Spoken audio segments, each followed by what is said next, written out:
We didn't talk about the mistake the pharmacy industry made. They created a drug that actually has a good benefit. Yeah. Like nobody understands how difficult it is to change behavior outside of a practitioner.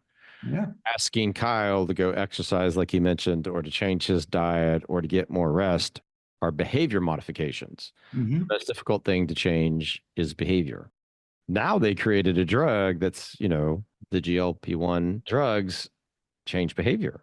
I They, think that's very important. I think it's a great tool to teach people how to get in the correct behavior, right? Like the behavior is the hardest thing to change. So I think it's a great tool to have in the toolbox here. but it's amazing that they now, for everybody listening, it's already changed behavior.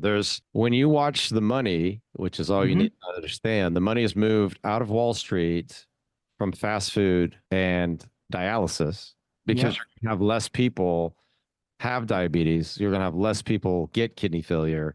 You're going to have less people need dialysis and less people need kidney transplants. But even the heart disease, there was just a paper that came out showing that it reduces the incidence of heart disease. There's one that shows that it decreases the incidence of dementia and other things. And this is basically going to highlight that our diet and lifestyle choices drives all these issues. Right. You're reducing inflammation by That's stopping it. people from eating, so they're fasting.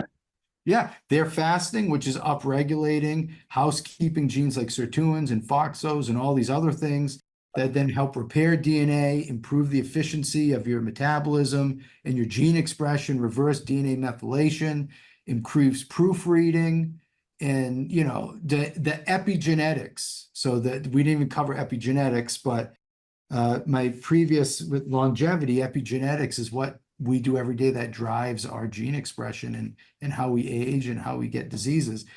These GLP-1 drugs are directly impacting your epigenetic drift and hopefully steering it back so that your body becomes more efficient. Now, there may be some downfalls, right? The gut microbiome is a great example.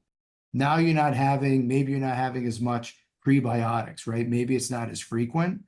So maybe gut care is going to have to be companion with these type of products, right? Because you don't know what's going on in the gut. We're hoping that it's Right. shifting correctly, but it may be such a shock that it causes issues, right? We don't know yet. Yeah, there's so much delayed gastric emptying, and you never know who's got really poor function to begin with. And when I Yeah. say function, I mean how you empty your stomach. So obviously, before these drugs existed, there were problems with people who had delayed gastric emptying or emptying of Yeah. the stomach.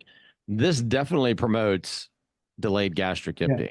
So it's And change. acid Yeah. and a lot of acid. So you have heartburn or GERDs. Now you have these other things that are being exacerbated because your body's trying, it thinks it ate, right? So it's trying to produce as much stomach acid as possible. Now you get leakage Right. that can cause, heartburn. To me, it's an interesting, very interesting phenomenon that I think it's one of those things where it's a super beneficial side effect, the Yeah. behavior modification. I don't really feel like they knew that was oh, this is going to happen. Like, if you knew that, I don't think this comes to market.